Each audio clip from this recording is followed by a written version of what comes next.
Hey, come here, I got something to tell you. It's my top 50 board games for 2024, part 2.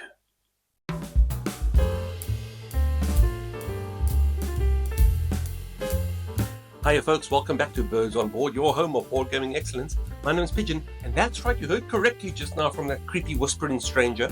It is my top 50 board games for 2024, part 2. So this will be covering board games ranked 40 to 31. So right before we start, last time I mentioned I used Pub Meeple to rank my board games. So this time I'll give you another little tidbit.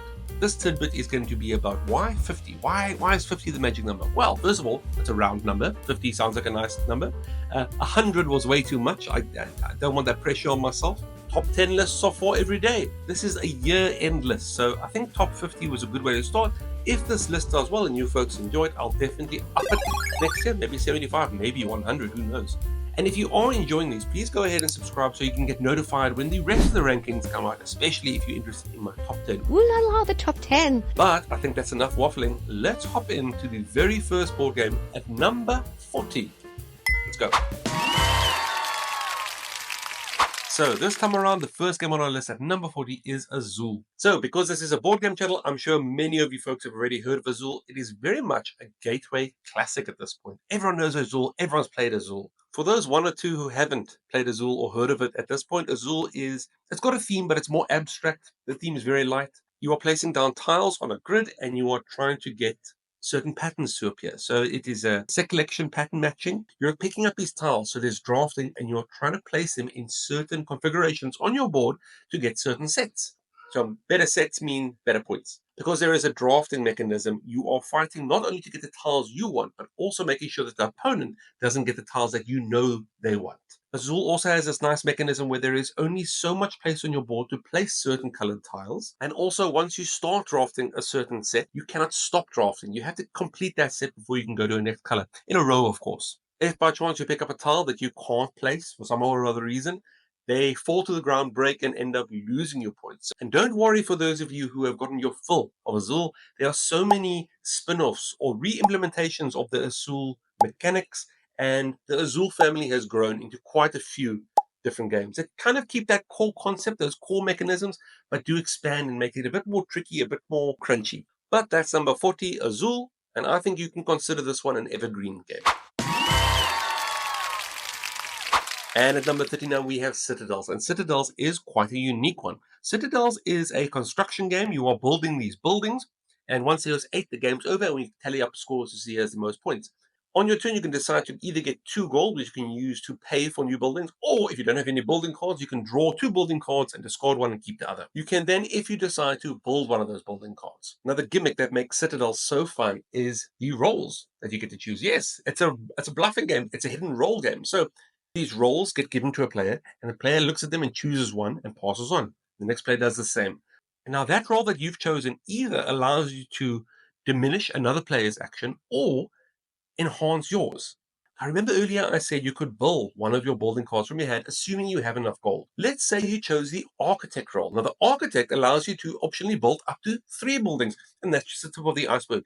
Each role gives you something different to benefit you or to detriment the other players. And that's the fun of it. You're trying to build your buildings, but at the same time, you're trying to figure out what the other players might have in their hand, what roles they have, and what kind of set they're building up with their buildings. For all these little caveats and rules I just mentioned, Citadels plays pretty quickly. It's quite a fast, snappy game. You are picking a role, playing your card, picking a role, getting some coins, picking a role. By the way, those coins, those little gold icons, beautiful. You want to eat them so badly, don't do it, but they do look tasty. Don't do it. So if you're like me and enjoy building up my own empire, as well as trying to fool my opponent into thinking I'm someone I'm not, as well as trying to figure out who are they, then I think Citadels is for you as well. Number 39, Citadels.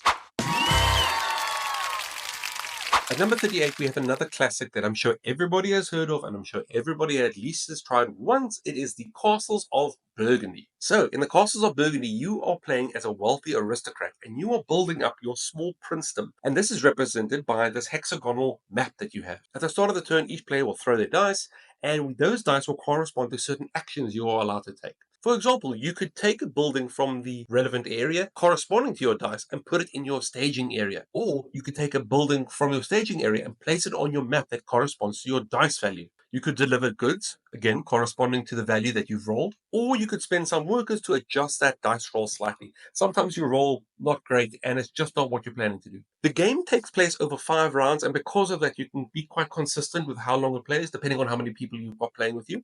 You are rolling dice, which means luck is definitely a factor in this game. However, someone who's more adept at the game can tell you that when you roll the dice, it's not what you roll, but rather what you do with the available actions given to you. At the end of the game, there are bonuses awarded to those who have acquired them. And because of that, your map isn't just willy-nilly place things where you want them to go. You have to be quite smart and quite strategic about where these settlements go, as well as which settlements you're actually trying to get into your staging area. So these settlements can give you different benefits. They could give you additional actions or adjustment of your dice rolls or more victory points. They could move you up on the turn order track or even give you more goods to trade. Because it is an open market, remember your opponents are also looking at the same buildings you are. So, for example, I might see little Johnny over there and he's trying to build a settlement that is focused on mining. So I can see some mines available. I don't want him to get them, so I'll take those mines and make them mine. And then I'll laugh in his face like this. And that's great. That's such a great feeling. Castles of Burgundy is very famous, as I've mentioned. A lot of folks have played it. There's actually a massive special edition that has so many components and such a nice board that you'd want that just to be a display piece rather than even playing it. But that's number 38, Castles of Burgundy, a classic Euro game that most folks will give a thumbs up to, including myself. And next up on the list at number 1 is Just 37. Sorry about that. I meant at number 37 on the list is Just One. So Just One is, again, a very popular party game. I very much enjoy it. I think it's maybe my favorite party game. It is a co-op game where you and your friends are around a table and someone picks a card, right? And on that card has a bunch of random words. Your job as a team is to try and get that player to guess the word. Okay, so here's the catch. To get them to guess the word, you each have a little easel with a marker and you have to write just one word on that to guide them towards the answer. Let's say we're trying to get them to guess the word banana. So I can't write down long, curvy, yellow fruit because that's more than one word. Remember, just one. So I could write yellow. That could be the sun. That could be a lemon. That could be anything that's yellow. So the goal is for each player around the table to add just one word to the easel. And what we're hoping for is when each of these words are read out together, then it makes sense. Banana. Oh, long, yellow, curly, fruit, monkey. Right? That's banana. It's obviously banana. There is a snag, though. That seems very simple if we could all chat about it before the time. But once we are writing down our words, our clues on the easel, there is no more chatting. If I write down yellow and someone else writes down yellow, oh, well, guess we've got two yellows. So it'll be yellow, fruit, monkey, yellow. There's more to it. If at any time one or more clues are the same, they cancel each other out. So now myself and Mortimer have both written down yellow, which means the guesser doesn't see that clue. So now I've got fruit, long, monkey. Okay, maybe they might get banana still. But if there was no monkey involved, I don't know if they get banana. So you're trying to write down the clue that is the most obvious, but at the same time is not the most obvious. Because if you write down the most helpful clue, obviously someone else has written it before. And that's where the fun comes in. You're trying to think of words that are just outside the box that allow the player to guess correctly, assuming the other players are playing the game correctly, and their clue give context to yours. Out of context, your clues aren't going to make much sense, but once collated together with the other clues, it should form the perfect description of what that word is. Very, very simple to teach. We are all going to write down some words. We're going to check that there are no duplicates. We remove the duplicates and show the remaining to the guesser. And we're hoping that that's enough to get them to guess the secret word. And that is a great, fantastic party game. At number 37, it is Just One. And at number 36, we have a game that is not only a great song, it is also a fantastic gateway game. It is Ticket to Ride. Ticket to Ride is a very simple game, but it is enjoyed by so many folks, including myself. On your turn, you can either draw some more cards that allows you to place trains, or you can spend some cards to place some trains and secure a route for yourself. Or you can select a destination card, which is your scoring. Because there are only 3 actions you can take each turn, you might think that, okay, this game seems pretty simple, slowly build some routes. The problem is that the same actions you are taking, your opponents are taking. And that's where greed sets in. The cards I can pick from are face up, which means that my opponents can also see it, which means that if I don't take those cards, my opponent's going to take them. So greed sets in, I take the cards. I can see the same routes available to me on the map as the opponent. If I don't get that route, the opponent's going to get it. Again, greed sets in. I need to put that route down quickly before opponent blocks me off. And lastly, the destination cards. These are how I score. So obviously I want more. However, Ticket to Ride designers have made sure that this isn't the case, because for every destination card that you don't actually fulfill, you lose those points. You're in a constant state of deciding what is the right thing to do now without being too greedy. Do I want these cards, or do I just not want my opponents to have it? Do I really want this route, or do I just not want my opponents to have that route? Or do I really need another destination card? Or do I have enough on my plate as it is, and should I rather focus on fulfilling the ones I already have before adding more to our roster?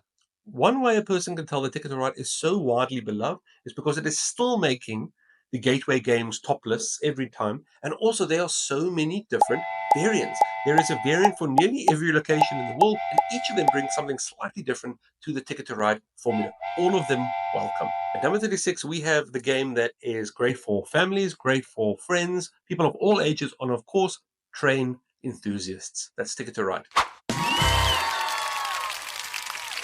Now gather around, folks, for a little story. Because at number 35, we have Dixit. Dixit is such a beautiful game and is one that works without any text or words. Dixit is a game where you and your opponents are racing around a track and the first person to the end wins. The way you move along this track is quite different. You get a hand of cards, and these cards have nothing but the most beautiful, dreamlike, crazy imagery you've ever seen. It's art. You get a handful of art in your hand. What the current active player, the storyteller, now does is place down their card and give some sort of clue. And it can be anything. It can be a word, it can be a song, you can hum a little tune, you can do a little dance or an action. And that clue is to help them guess which card is yours. Now, all the opponents look at their art in their hand and they think that clue that that guy just gave, which one of my cards would actually potentially supersede their card? They then choose the card in their hand that most closely matches your clue and puts it into the pile. Once all the cards have been added to the pile, they're shuffled up, placed face up so everyone can see them, and everyone secretly votes on which card was associated with the original clue. Now, the storyteller doesn't guess, but everyone else does. I know which card I put down as a guesser, so I won't vote for mine, but I'm trying to guess which one of these is the original card the storyteller gave. You get points for that. The way the points for the storyteller work are a bit different, and that's where the fun of the game comes in. Let's say I have a picture of a bear.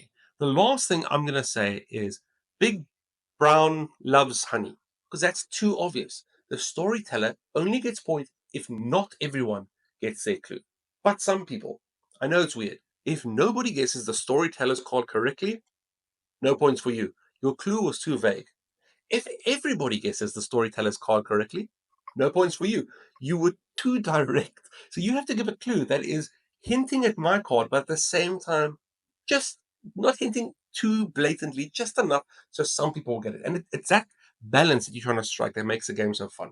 You're trying to give these clues that are generic enough that other folks can put cards in and they could potentially be the right card, but not generic enough that nobody sees what your card is. And then it's the next player's turn. So we take in turns placing their cards, giving clues, trying to steal those clues for ourselves or placing our own cards in, and then trying to guess which card originated that clue. Two extra tidbits that make this game fantastic. One is the little cute bunny meeples. They're damn cute. And the second thing is the expansions. Dixit has done a great job where you can buy these boxes that are just filled with more art cards. Beautiful, mesmerizing. They're so surreal, these art. It's like someone has painted last night's dream. You can buy these different expansions and you just add it to your Dixit box, making the game more fun with all these extra cards and extra art to gander at. But that's number 35, a great game that plays up to 8 players, by the way. It's Dixit. Now, number 34 is a game that I'm sure most of you have put in your top 10 this year. It is Arcs. Arcs is the latest hit from Leader Games, and it has a nice combination of game mechanisms that I've never seen together in a board game before. The game is pretty much a space opera where you're flying around space trying to build the biggest empire. One of the unique mechanisms that Arcs employs to decide which actions you and your opponents can take is a game of trick-taking.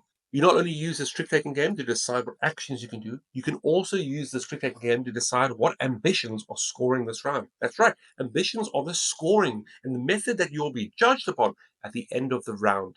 Which means because scoring is decided mid-round, you might be going the wrong method and building up a very big faction to go for more of an aggressive scoring method. Yet someone else might declare their ambition, and that is now null and void, which doesn't help you. You can go to the market and buy cards to make sure that your faction is ready for any eventuality. You can steal and thieve if you decide that's the way you want to play it. Whenever you attack, you can decide the combination of dice, and these dice kind of determine the risk you are thinking of employing. Am I going for high risk, high reward, or am I going to go rather a safer route where if I roll incorrectly, nothing bad happens? Another area that the trick-taking game comes into play is that you might be pushing for initiative. So whoever has initiative is the player that starts the trick. And because of that, you have a bit of an advantage where you can lead it with a higher card and then you're unable to be defeated as trick taking. For the ambitions, are you thinking of being a tyrant, a tycoon, a warlord, a keeper, or an empath? Each of these ambitions have different playstyles that you can go towards and try and win. One good point about this, though, is you're never too far down a certain ambition that you've been hoping for before you can stop, take a recollection of your area, and change to a different ambition. You're constructing buildings on different planets, and hopefully you get to a planet that has space for a building, because if you take too long, there's no place for you to build. You might be building a massive army, but this army is purely for defense and not in aggression at all. There are also different materials you're required to collect, and these could be such things as fuel that allow you to move your ships, or missiles to allow you to attack more easy. Arms is currently number 34 on my list. I've only played it a few times, but I have enjoyed those playthroughs. I think it'll definitely rise on the list if I get a chance to play its expansions, and I'm sure that Leader Games is exceptionally happy with how this game has turned out in the public's eye. That's number 34, Arcs. At number 33, we have Photosynthesis, and it's a tremendous game. Photosynthesis is a very tricky game to describe because it feels like chess as a tree. If you haven't tried it yet, branch out, give it a shot. In the game, you are growing trees that go from seed to larger, larger, larger, and eventually fall over. While they are growing as trees, however, they are collecting sunlight. The sun moves around the board, and depending on where your tree is situated, you might be getting so much sun that you don't know what to do with, or you might be getting none if you are within the shade of another tree. So, trees collect sunlight. Sunlight is your currency. Trees also cast shadows. Shadows block other trees from getting sunlight, including your own. Using your currency that you've retrieved from the sun, you may fling seeds to grow more trees, or you may grow your tree larger, allowing you to peek over the heads of other smaller trees and cast larger shadows, hopefully, on the opponent. You've got to palm down. Smaller trees can only fling their seeds so far, where larger trees can fling them all the way across the map, and larger trees also tower above those that are smaller, so they still catch the sunlight even if a smaller tree is technically blocking them. They also obviously cast larger shadows, which means any trees behind them are not getting any sun. So one would think that larger trees are the way to go. Nothing but large trees, and then I win. You've got to actually get to the root of the problem. The tricky part comes in are when points are included. The way you get points is for a tree to complete its life cycle. So we start at seed, small tree, medium tree, large tree. Eventually that large tree returns to the earth. And at that point, that's when you get the points. Also, you've left a nice open spot, which means other people are going to start flinging their seeds there as quick as possible to try and claim that spot for their own. Photosynthesis is such a nice looking game and also feels like quite an aggressive game, which you wouldn't think so looking at it. You are blocking folks off. You are really forcing people's hands with where you place your trees. But I think most people forget about all this every time they see that board on the table with all those beautiful tree components staring you in the face. It's absolutely beautiful. I also love the fact that that sun moves around the board every turn. So you are planning 4 or 5 steps ahead to try and think, by the time the sun gets here, I need to have these 2 trees fully grown to get the most sun. But that's number 33, and I'll leave you with this. Photosynthesis is a great game. What a relief. At number 32, what's worth more than 2 birds in a bush? A dragon. At number 32, we have Wormspan. Now, if you didn't get that stupid joke, it's because Wormspan is a successor, the spiritual successor to Wingspan. Wingspan is a very popular game, and deservingly so. What Wormspan does is take what works for Wingspan and adds its own twist to it. The major change between Wormspan and Wingspan that Stone My Games have decided on is that now, instead of beautiful birds you're looking at beautiful dragon illustrations. Wormspan is still essentially an engine builder and one where you are placing dragons in caves that you have excavated previously, which is something new. Previously in Wingspan, you are placing down birds in open plains, in open fields, where in Wormspan, you are now forced to excavate these caves before you can place a dragon inside them. Wormspan allows you to go explore the caves you have excavated, as well as the dragons that are now living there, and you get benefits for each cave you pass through, as well as each of the dragons that you place there. Each of these dragons have different abilities, different benefits. Some of them are one-time effects, some of them are in-game scoring related, some of them give you benefits when you pass them when taking the explore action through those caves. Wormspan goes above and beyond, giving these dragons beautiful art. They even have a little lore book that I thought initially was a glossary or an index of certain abilities. No, it is just lore about each of these dragons. Something else different between Wormspan and Wingspan is the guild track. So there is a guild that you're a part of. You are racing around this guild track with your opponents, getting benefits along the way. But every time you complete a rotation, you actually get to pick a unique benefit that only you get. And slowly but surely, these benefits will start drying up. There won't be much for the slower folks to choose from. You take your actions in Wormspan by using these little dragon coins. These dragon coins are special because not only do they allow you to take an action, they can also actually be a resource to play a dragon. So these are very, very valuable, and there are ways for you to accumulate more and more and more. I think if you love Wingspan, you'll definitely enjoy Wormspan. They very much feel in the same vein, in the same spirit. I will say, however, that Wormspan at higher player counts can be a bit gruesome because it's an engine builder. Near the end of a long player game, you actually sit quite a while waiting for someone to take all their explore actions, and it can be quite time consuming. But that's game number 32, Wormspan. Why don't you go watch Dragonheart now, and we can play afterwards. And at number 31, the last game on our list today. It's the only game with 2 Qs that I could find. It is the Quacks of Quedlingburg. In Quacks of Quedlingburg, you are playing a charlatan, a quack doctor. We'll call the game Quacks going forward. And you are trying to brew the secret potion that you're trying to sell to unbeknownst customers. Each player has their own bag with different ingredient chips inside it. And your job is to pull out chips and place them in your cauldron, slowly but surely, earning more points and benefits as you go. You'd think, let's add all the ingredients one by one. The problem is inside that bag is some cherry bombs. And once you add one too many, your potion is going to explode. And now we're playing Potion Explosion. That's a different game. In Quacks, you're slowly adding to your bag of ingredients, hopefully trying to mitigate those cherry bombs so you have more chance in grabbing something useful, something you want. It is a bag builder game, so you are reaching inside blindly, grabbing ingredients and hoping for the best. This means that luck is very much part of the game, but that's what makes Quacks so fun. You really are playing against the odds, trying your best to mitigate those cherry bombs and to add other more beneficial ingredients into the mix. Quacks also has a great catch-up mechanic, where the further back you are on the scoring track, the more rat tails you have, and those rat tails give you benefits to slowly catch up. It is a push your luck game as well, so you can stop at any time, pulling your ingredients and saying, okay, I've been counting, and I think if I grab any more, there's a good chance I'm going to pull a cherry bomb, so you can stop. Which means if you have little willpower, this is not a game for you. You are going to be exploding every round. And exploding does something terrible. At the end of every round, players are then spending their coins to buy more ingredients to their bag and also getting victory points. However, if your bag explodes, you can only choose one of those two things. I can either get points or I can add ingredients to my bag. Quacks also has a mechanism called delayed purchase where I can buy an ingredient and I might not see that ingredient get pulled from the bag at any stage because it is random. Quacks also has the benefit of there being multiple different types of ingredients which have multiple different effects, which means there's variability every time you set up the game. Ingredients that give more beneficial effects and are more powerful cost more, which means that all of a sudden now I've got some resource management. Now I've got to decide which ingredients I need to buy. Quacks has been the recipient of about a bajillion awards and honors, and I'll list them over here. That push your luck aspect really comes into play in the final rounds of the game where you are drawing into the bag knowing that there's a 50-50 chance you're going to explode, but if you don't, you should steal victory. Quacks is a very fun game and I recommend it to all who haven't tried it. It is number 31 on this top 50 countdown. And that's the end of part 2 of my top 50 war games of 2024. If you've enjoyed this list in any sense and are excited to see the rest of the countdown, don't forget to subscribe. If you have any other thoughts or recommendations or feel that my list was inferior to yours, please leave a comment down below. My name is Pigeon. This has been Birds on Board, your home of board gaming excellence. This has been part 2 of my top 50 board games of 2024, and I look forward to seeing you guys at part 3. Thank you so much for watching. May the dice rolls forever be in your favor, and take care, folks. Cheers.